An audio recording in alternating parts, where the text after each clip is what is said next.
You're all in Palace 1, getting ready to see a talk by Colin Moliner from the Berlin Institute of Technology on probing mobile operator networks. So, hello everybody. So, just a short introduction about myself. So, I'm basically a security researcher. I'm from the Technical University of Berlin in Germany. I recently got my PhD in computer science, and my special field is mobile handset security, but more like in the last years, more cellular systems in general. In the years before, I did some stuff with Bluetooth, a lot of stuff with SMS, MMS. And yeah, as you saw earlier, I also did some work on NFC. So basically, I will go through some history and motivation, then how to probe, why to probe, and some results and more results, and basically just a lot of interesting things I found. So in 2009, I started scanning public IPs of mobile network operators because of this whole SSH thing and jailbroken iPhones. And I didn't do a talk because in late 2009 there was this IKEY worm thing, which basically exploited exactly that fact. So I didn't really have anything to talk about, but I kept looking. For me, the interesting thing is that actually 1 year before this IKEY thing happened, I wrote this nice blog post on my weblog about like, hey, maybe you should disable like SSH on your jailbroken iPhone when you like go through like computer security events where you actually have some people who can like type a few lines of SSH parameters. So this was quite interesting. So that's more or less how I come to like scan for mobile devices. So, but the general motivation for me was, okay, how many devices are on mobile networks today? What kind of devices are there? What are the security implications of these connected devices? Because many of those devices which are connected to those networks are probably not seen as being a part of the internet. And what are like devices in terms of hardware worth looking at? What are like starting points for next projects? And just maybe some general forecasts on what mobile networks are going to be used in the near future. And people really have interesting or strange ideas about that. So what are we expecting to see here? So this talk is not about mobile phones. It's not about the mobile phone in your pocket. It's about mobile devices that are connected to networks. And one interesting point was, hey, does a mobile network operator actually know what kind of devices are connected to their network? Maybe they don't want to know because maybe then they're liable if something really bad happens. So that's kind of what I'm going to talk about. And yes, this is like a really simple, plain, boring IP port scanning talk. I always want to do like a port scanning talk, but 10 years ago it was like already boring, and I'm a mobile guy, so I thought, oh, okay, let's do that some years later on mobile networks. And so the actual scanning technique is nothing new. It's more about the results. The scanning technique is like probably the worst you ever have seen, but this is not about the technique. It's about the data and the results. So when you look at a mobile network, basically you have like a core network and a few cell towers, and you probably think that's how the network looks like. You have a bunch of mobile phones, smartphones, then maybe your 3G or 4G connectors for your notebooks. And basically, yeah, if you think, what is a mobile network? That's probably what you think is connected to the network. But there are probably many, many more kinds of devices, and that's what this talk is about.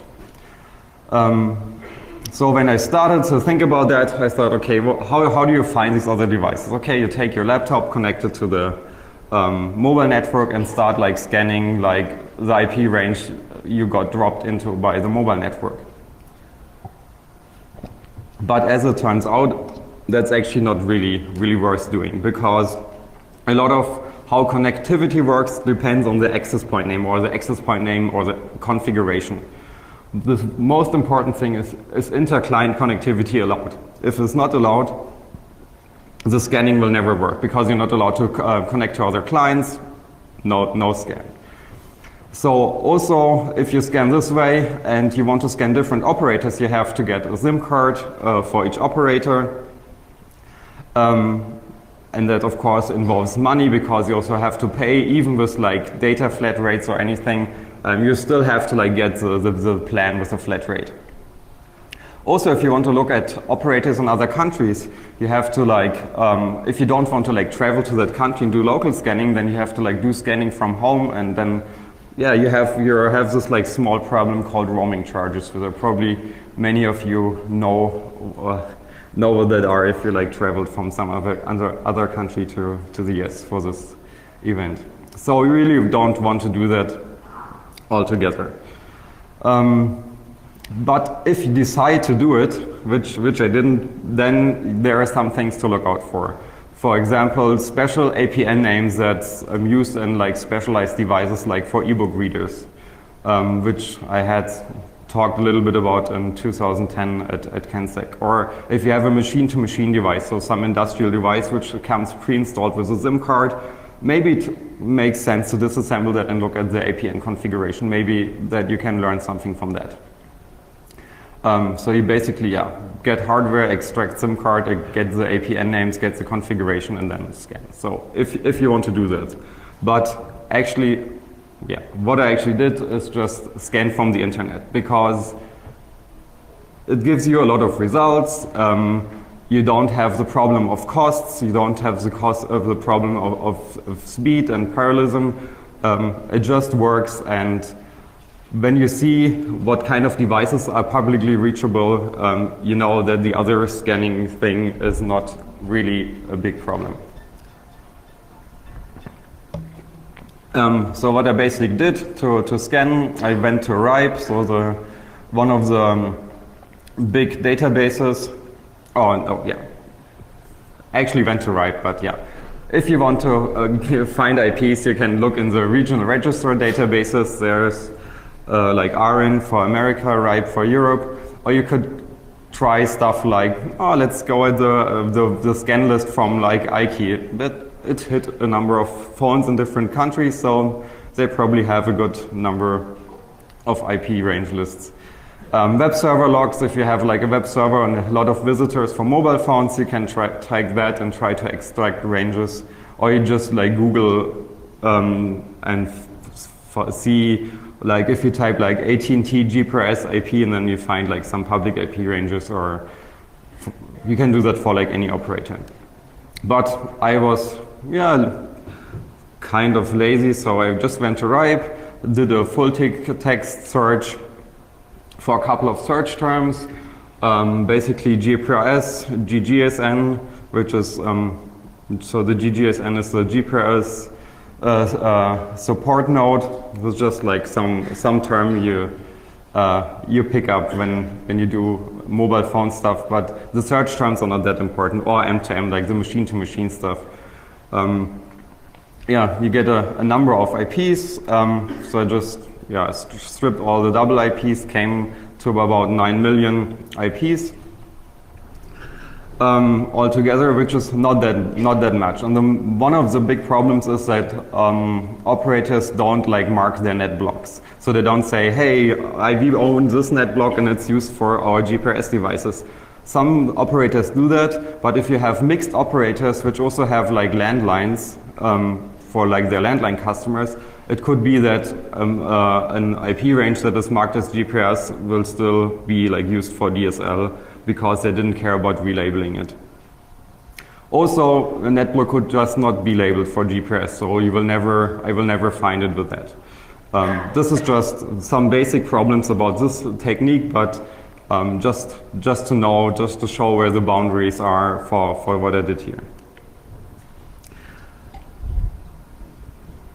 And of course, there are more problems,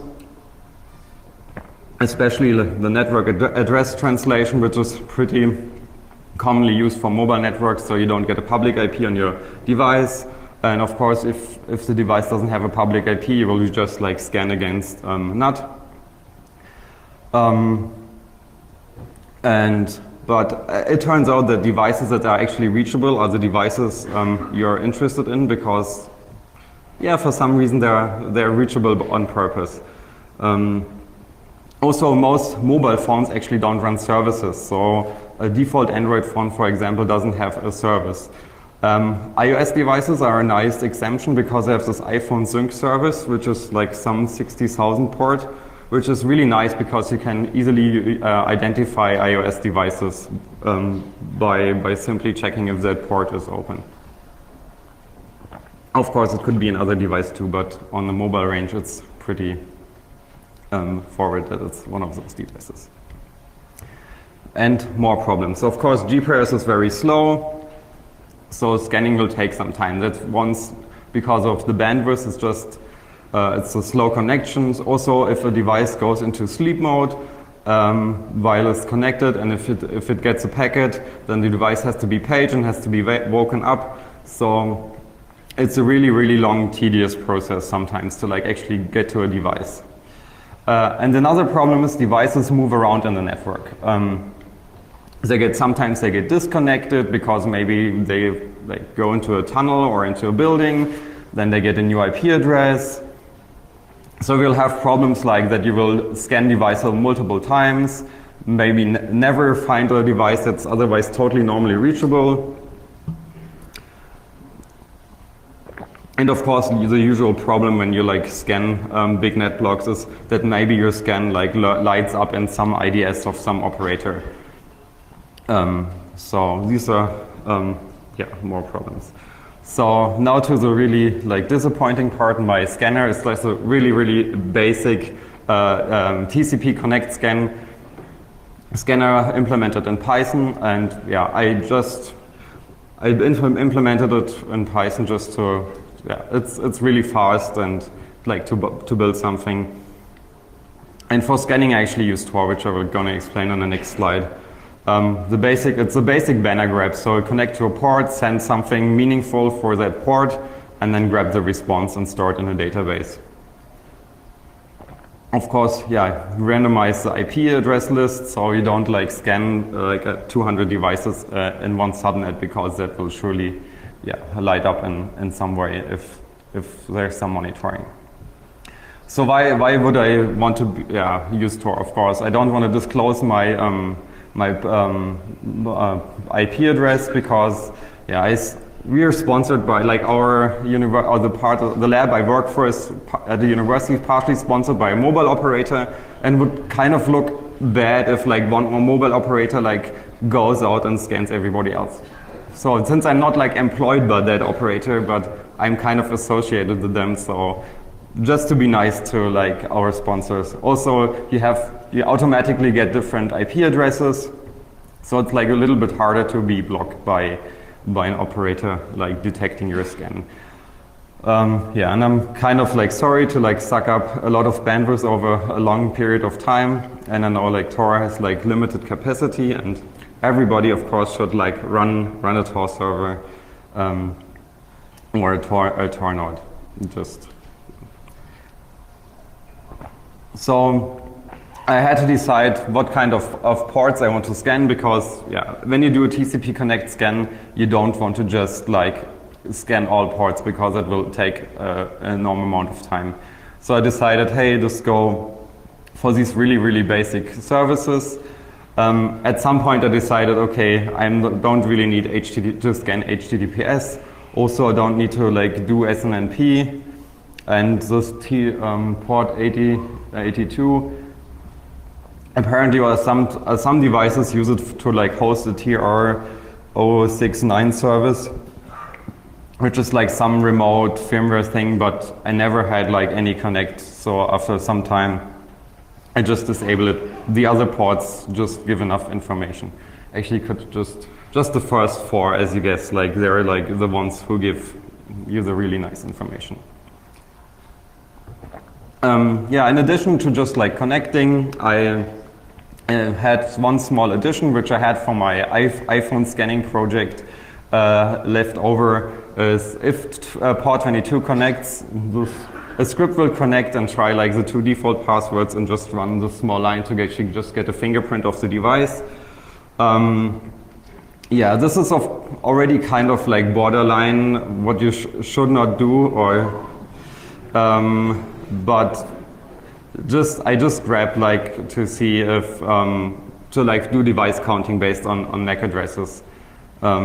I never actually looked at the data myself. It's just like completely scripted.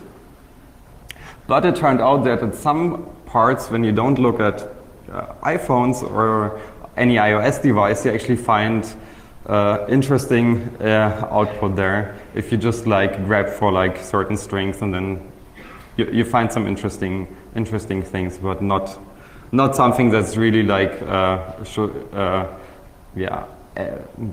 should arise serious ethical issues.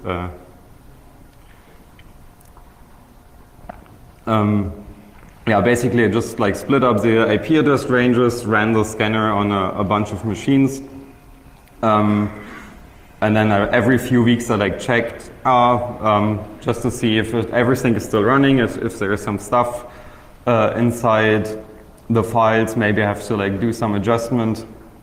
And then, yeah, you do other research on the side. And then at some point, yeah, you try to give a talk, and I'm still like in the process of actually publishing a paper or actually writing the paper about this whole issue. So, yeah. About responsibly disclosing some data. I didn't tell too many people about like the real deep details about this.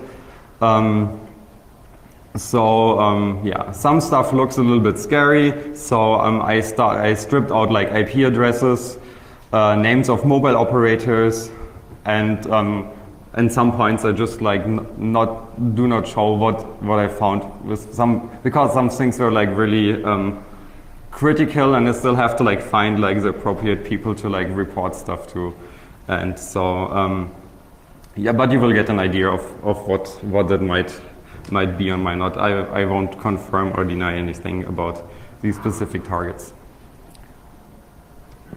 So a raw piece of output from my scanner basically looks like this, very straightforward. So you have IP addresses, timestamps, port open close status, and like a banner. So nothing, nothing strange. I ran the scanning for some time, and then of course at some point you say, okay, I had collected gigabytes of data, and now I have to like do analysis. Of course you can always go and like look at the data by hand, and you find like all the nifty small things, and you like giggle a little bit, but that's not going to cut it on a large scale.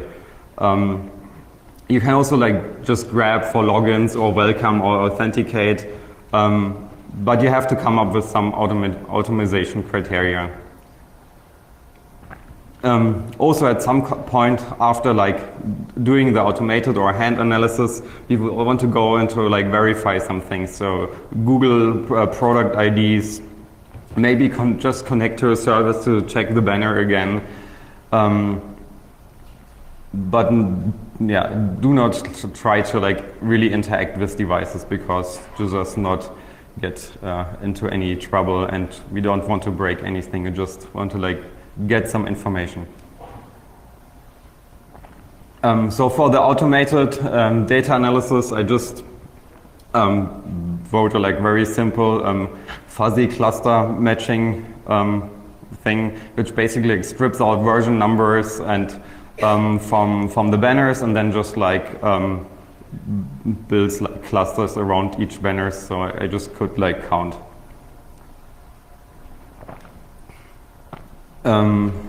Yeah, and sometimes, yeah, so what I forgot to say is I've scanned all of the IP address ranges multiple times in order to like determine if like maybe an IP address is like static. So maybe if I always like, if I find the same device like within like 3 weeks or 5 weeks, every time I scan again, it's likely to be static. And if it's static, it maybe has like a special purpose because, yeah, you don't normally do that very often on mobile networks. Yeah, and then you do like more post analysis, identify devices, identify the software that is running. If you do not manage to like directly identify a device, yeah. Yeah. So banners, yeah, they basically tell you what software runs on the device. And yeah, these are the parts I looked at. And yeah, another disclaimer. So these are just like devices I found while scanning. It's really just examples. I don't want to like discredit any manufacturer or specific operator. They're just devices I found to show as an example. So in my list, I also like scanned for zip on the zip port, but I actually just had one hit, which was really strange. So I just didn't bother to look at zip any further.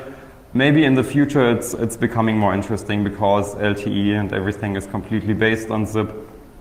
But for now, this is like the only slide I have like that mentions zip in any way. So first I'm gonna like bore you with some boring statistics about what kind of banners I found how many times.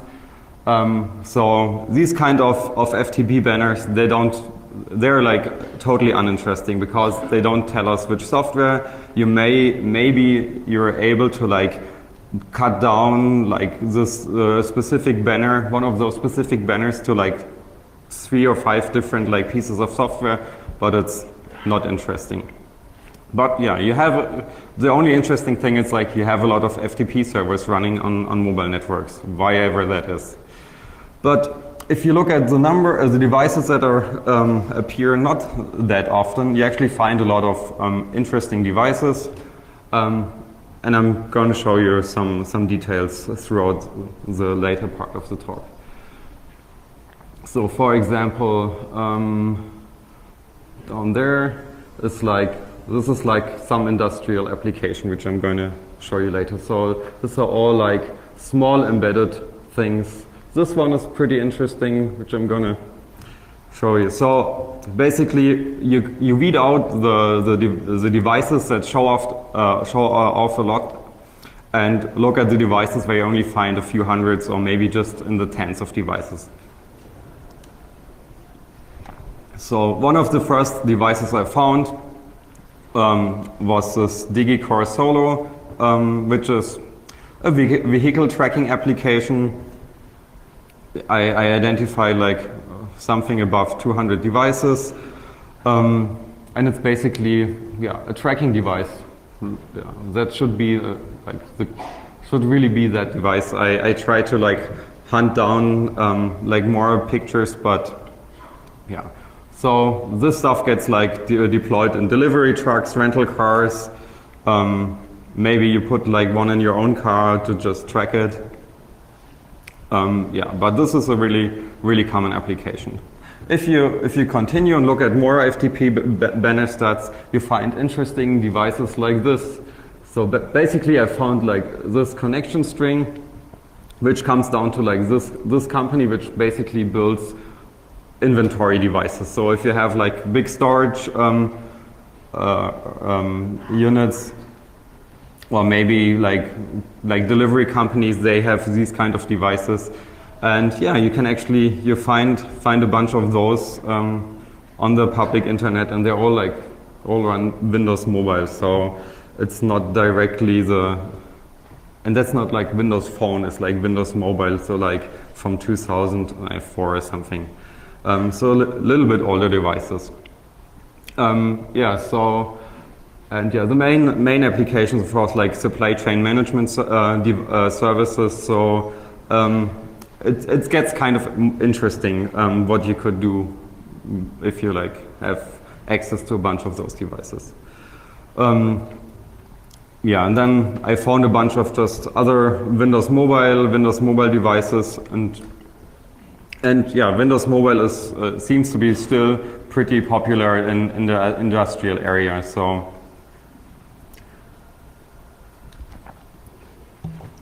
yeah, if we look further, there are more like embedded SDKs where I couldn't just identify the actual device. I could just identify, okay, it's like an SDK or included with like hardware to like build specialized embedded systems. Yeah, and those are like two popular devices or two popular SDKs which I found.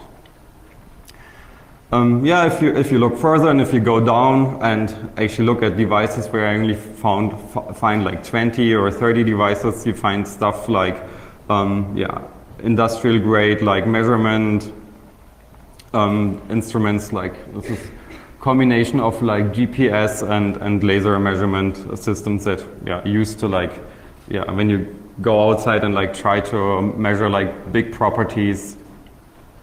Yeah. You find stuff like that, and yeah, they all run FTP. I don't know what you can exactly do with these kind of systems remotely, but I just haven't like connected to them besides like grabbing the banner. But it gets more interesting. Yeah, when we look at like M2M communication devices like this.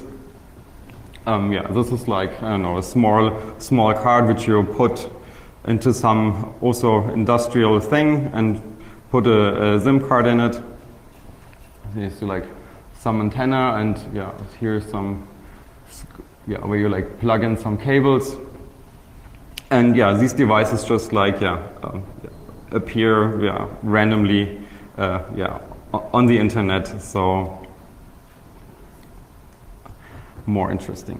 Yeah, and if you then go and look at devices which are like higher in the numbers, you find this yeah industrial GSM GPS routers, which is basically a bridge between GPRS and Ethernet.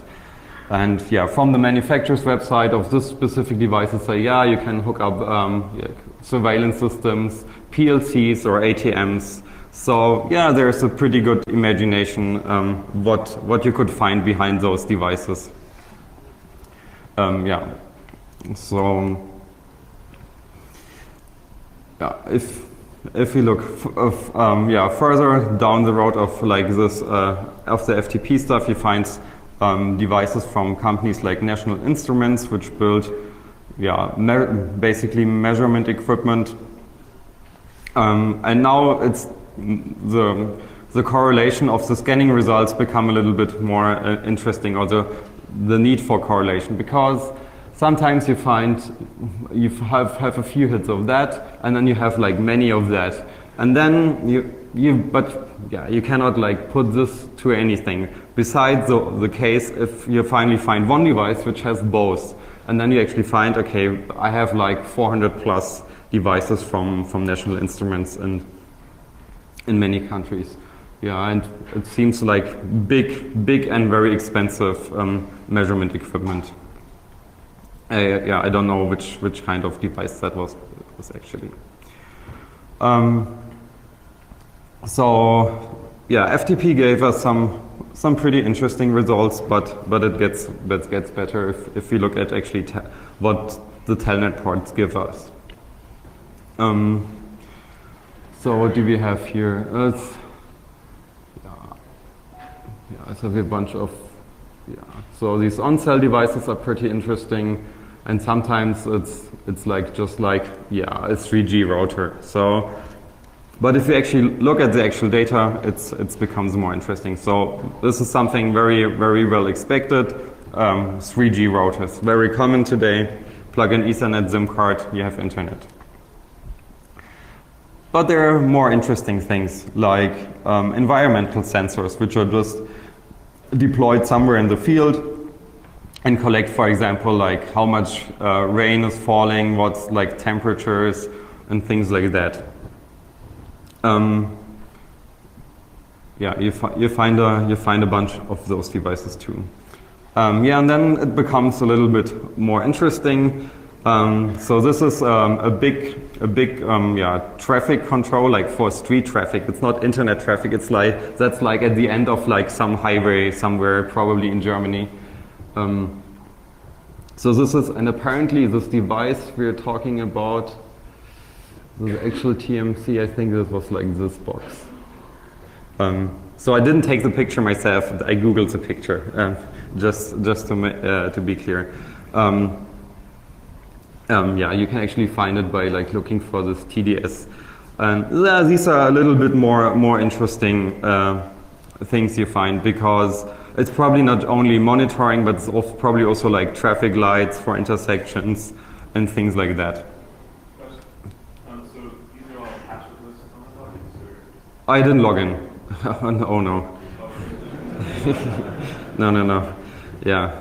And the interesting part about this one is it actually, I scanned it multiple times. It appeared multiple times on the scan log, and it had a static IP address. So yeah, it's something that would be there. But yeah, in a third scan and by manual verification, it was not gone. So I just tried to grab the banner again, and it was gone after, I don't know, a few months. So it's not online anymore. So but it's one of the more interesting finds.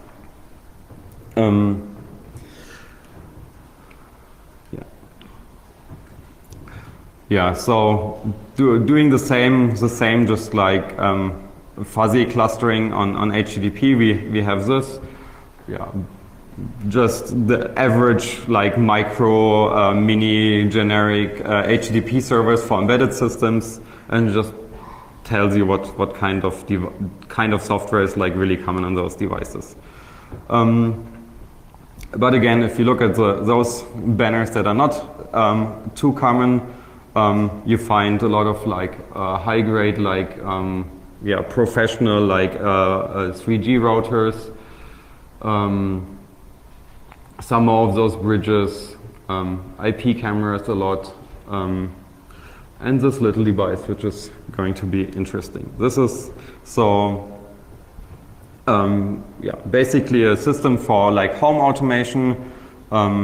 You put it somewhere like in your basement, and then you can do like remote management of your house. So apparently the website said something like, hey, you can like log in and like turn off your lights, like control the heating and everything like that. And it's basically reachable from the internet, and these devices I found like in a Russian network. So I was talking a little bit about those GPS tracking devices, and that's really a common application today. So it's like in rental cars, delivery trucks, maybe when you ship like a really valuable item around the world, like in a big container, you put devices like that, like into the container to just see where it goes. And yeah, I talked about this like DG Core Solo FTP banners thing before, but there is way more. So one device I came across was you connect to Telnet and immediately starts like printing out these strings. And so north, west, that looks pretty interesting. But for this kind of output, I only had one hit. So, but if you throw it in Google Maps, you directly like end up on a highway somewhere in Portugal. So it's pretty clear that seems to be like a tracking device that's currently like en route somewhere across Portugal. And yeah, so the country actually matches, or the coordinate matches the country of the operator. So it's pretty clear that it's like some vehicle like moving on some street. And then if you take some substring from these and like just search partially or search the substring over like your big database, and then you get like some matches here, then you actually find about 100 more hits of those in other countries too. So this is the kind of manual work I had to do to actually find more interesting or devices. But there are more devices, like the C4D device, which just prints like this very boring welcome message. I found like, about 180 of those devices. And yeah, if you actually connect to one of those devices, you immediately get thrown into like this menu where you can also say, hey, give me your last GPS coordinate. Like I didn't type any command, I just connected to it, took a screenshot, disconnected without like entering any command. And actually, the funny thing is, on their website they have exactly this screenshot, like not exactly the same, but this screenshot to actually show, hey, it's like a super open system and you can do everything. It's so easy. This is, if you wonder, this device, so I guess that's like you connected to the car, there's your antenna. This is one of those devices. So so this GPS tracking is like, there's really no surprise that you find a lot of those devices on the internet, and most of them are not really secured. It would be really interesting to like do a specific detailed study on just like finding and maybe abusing tracking devices, and especially if you're able to retrieve the coordinates where these devices are, maybe you find devices at really interesting locations that are like reachable on the net. But that's something for a future project of mine. Yeah, so you see we're slowly moving up the ladder. So now from Telnet and HTTP to SSH, and so down. The two most common or very common HTTP daemon or services I found, of course, OpenSSH and Dropbear, which are for especially Dropbear is like in the embedded community like widely used. But there's also a bunch of smaller installations. One of my favorite devices I found was this like Moxa on-cell device. It's one of my favorite because it's like deployed from the devices I found in the most countries. It's kind of an interesting application, and often you get like root shells without passwords. So you connect to port 22 using the SSH protocols, then they directly get dumped into a shell. This is from like the script, this automation script, because I also called uname, you just like see what kind of Linux runs on those devices, and if you just grab for on-cell on the database, you find like a number of different versions. On Telnet, like the Telnet banner, what more or less looks like that. So this looks like also like a menu system. But I just pulled that from like the scanner, so I didn't actually bother in reconnecting there, because if you're verified that you have a root shell without password, who cares about the Telnet interface really?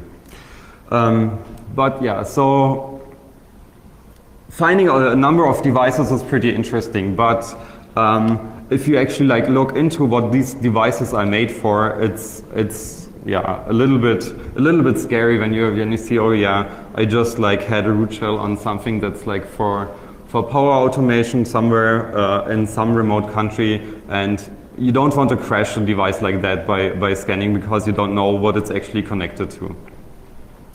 Also, you actually probably don't want to hook up this kind of device to the internet without configuring any kind of security into it. And it was not just one device where we just got a root shell. But there are like more Linux-based devices that just sit there, and you get shells on. And this is just another like M2M router or gateway, which I found. The same goes with like these professional routers. You find a bunch of them all over Europe. something I recently, or at that, when I started that, found and I got like a little bit more interest in were smart meters. So basically a smart meter is something, a small device that like sits down in your basement and where your main power is connected, and it like basically records the amount of energy you consume. And it's in the future it's also built so you can remotely regulate like your power usage. So maybe you want to use like wind energy, and then you only want to like start like a device like your washing machine while you have like getting power, like cheap power from like a wind farm. So these devices could be potentially pretty powerful. And then you scan and find a bunch of devices. So the small number of devices is probably due to these kind of devices just being like deployed, and maybe there were even like test installations. But yeah, so one of those devices was this like Dr. Neuhaus device. Again, you just like end up on a root shell without any providing any password, and you actually see here like your small GPRS antenna and like your all your inputs, and then you have like your meter signal, and your WAN interface. So, and that looks like another device. So this small device like this sits in your cellar, and like people who can operate I don't know, SSH like own it without doing anything. So that's not really what you want. And then by looking further into things, so this device didn't appeal to me in any way by just going through logs. And then at some point I just like grabbed for admin, and then I saw this administration terminal, and I don't know really why I was going after that device, but at some point I was just like, okay, let's see what this device is, and it actually turned out to be also a smart meter. And so the default password for this is 1234, which like hackers read documentation, so that's just listed in the documentation. No, I didn't do any brute forcing. And this is really one of the rare devices where I actually logged in manually just to see what is. So I just like, just basically you get like this command interface, and then, that's like the only thing that's like, where I was not behaving nicely, but there was no shell, so I disconnected and just made a screenshot. As I said, like the smart meters are most likely like test installations. Hopefully, like units like that just are not field deployed. And they're all Linux, so and run SSH, and it could be very easy to like just like build some, I don't know, small like smart meter botnet. It wouldn't like do anything really. Maybe you can like turn off like the lights of like a neighborhood, but it's not that you can DOS something over like a GPRS connection or so. And it's not like interfering with like your local Ethernet. So you probably cannot even like host like a rare site on those, because maybe you have like 2 megabytes flash or something. But the main issue here is like these devices are just like being deployed in the wild, and so in the future those devices could be a real problem. At the end of the talk I can give you some more insights. I talked actually to some guy who's like working on deploying these, and if you hear some of the stories, it's not too amusing. So I found like a bunch of more like general purpose M2M platforms used for either GPS tracking, telemetry data, and you find a lot of more devices where you just like get root shells on things like that without doing anything. And yeah, it's kind of interesting. Like each manufacturer of like these like small M2M gateways seem to have really a local market, because here you see this one is only in France, the other one was only in Germany, the other one was only in Belgium. So there seem to be like small companies who make like specialized devices, and which are like popular in certain regions. That's one of the small learnings. And now back to my like initial project. It was like, yeah, finding iPhones, or now like iOS devices, because you also actually find a lot of iPads. So one idea was like, hey, can I actually count how many like jailbroken devices I find? And of course, you only find if like a jailbroken device has like SSH installed.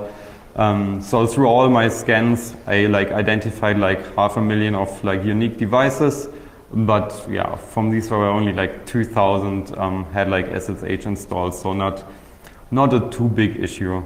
It's not like there is not going to be like a new like IKEY worm that like spreads around.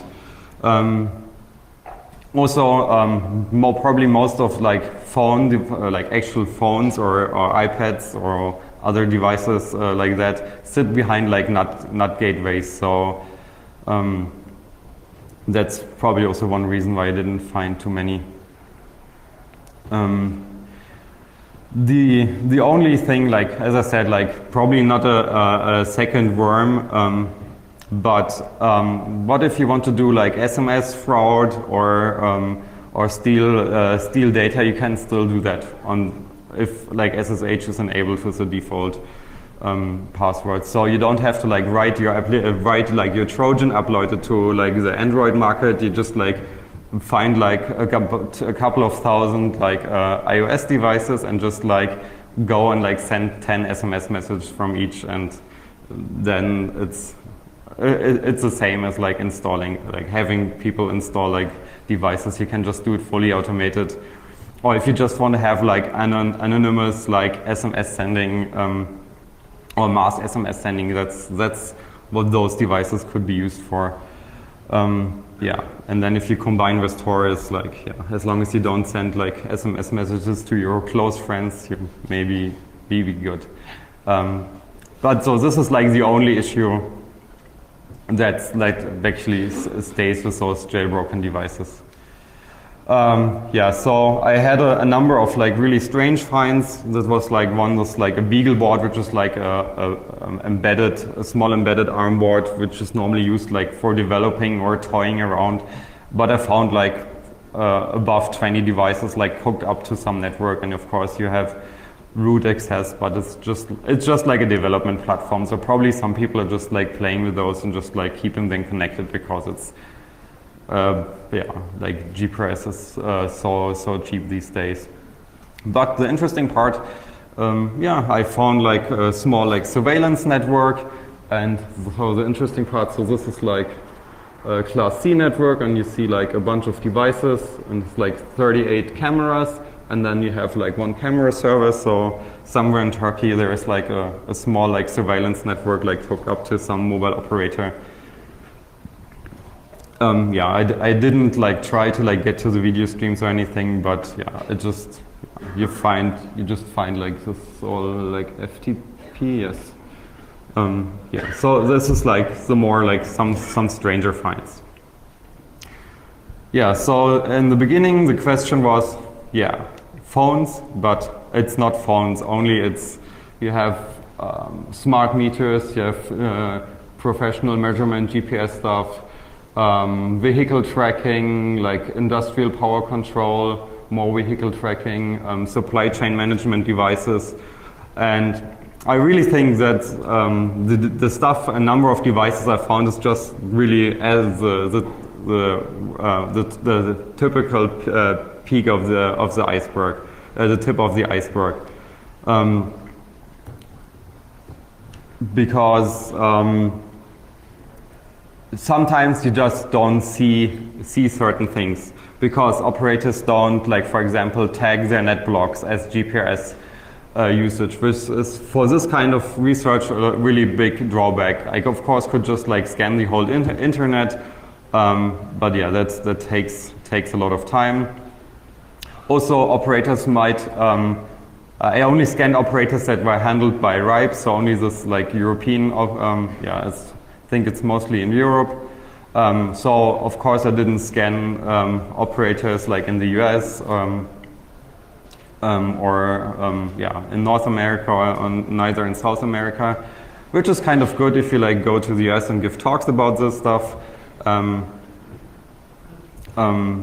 Some net blocks are only used like for NAT, so a large portion of scans just terminated in HTTP proxies, which are probably like sitting on the NAT devices. I guess a lot of devices just don't have open ports because they don't run services, especially like mobile phones. As I said in the beginning, they just don't run services. But of course, I could just have like, made a mistake and just like fucked up at some point, and that's why I didn't see too much. So some takeaways for you guys. For one part, what kind of embedded software is used like in the field? So what like software stacks, what platforms, maybe what a single application. Some people have to like check them out for features, behavior, default credentials, vulnerabilities, and there are probably a lot of really, really easy targets. So it's kind of like, hey, what device to pick for your next research project? It's one takeaway. So my basic conclusions are that like mobile networks are really full of interesting devices. It's like mobile phones are a lot of fun to play with, but industrial or big enterprise deployments and for certain things are way more interesting. Most of the public IPs that are probably used for M2M, so machine-to-machine communication devices. For what I see so far, like static IP address assignment seems like really, really rare.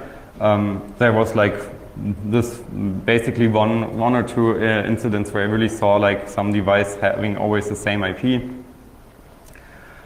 There are like a bunch of different M2M devices, and so far like security doesn't play a role in any of them. Basically root shells everywhere. And now the one of the bigger problems is like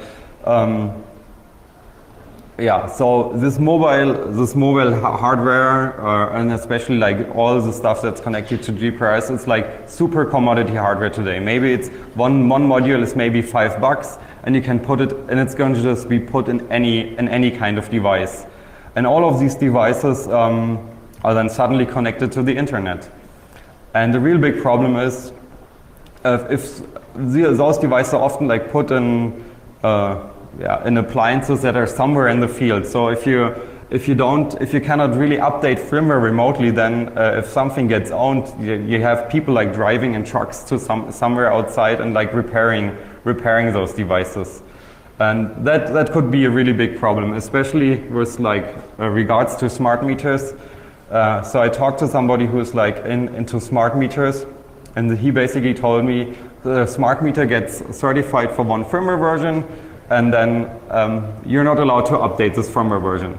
You have to like take a new smart meter, take all your old smart meter out, put a new smart meter in with the new firmware version, because remote updating is not allowed, because it's this device is like to certify that it counts the number of watts you're using in your house correctly, and so you're not allowed to like tamper with it, and the operator is also not allowed to like install updates.